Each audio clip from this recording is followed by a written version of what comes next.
సింహాచలం శ్రీ వరాహలక్ష్మీ నరసింహస్వామి వారి దేవస్థానంలో భోగి వేడుకలు కన్నుల పండుగగా జరిగాయి. వేకువజాము నుంచే భక్తుల గోవింద నామస్మరణతో సింహగిరి ఆధ్యాత్మిక వైభవంతో విరాజిల్లింది.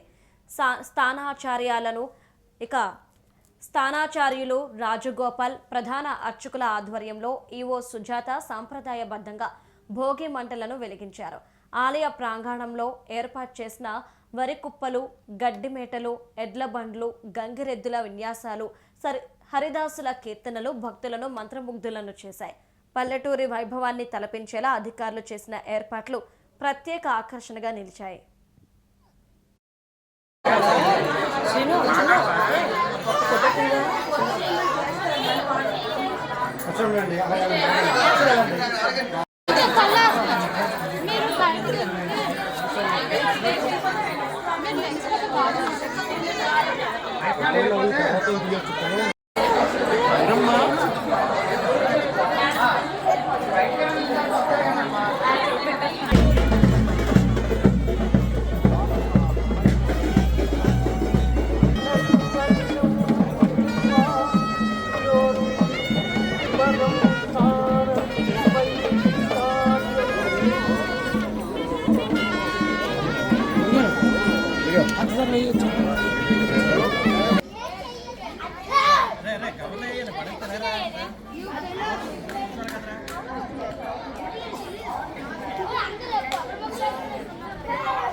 రాజకీయంగా ముగ్గురు పోటీ ఏర్పాటు చేయలేదు.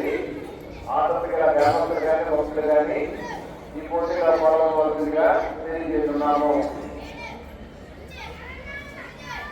భక్తులు పిలిచి జగన్మాత సందర్భంగా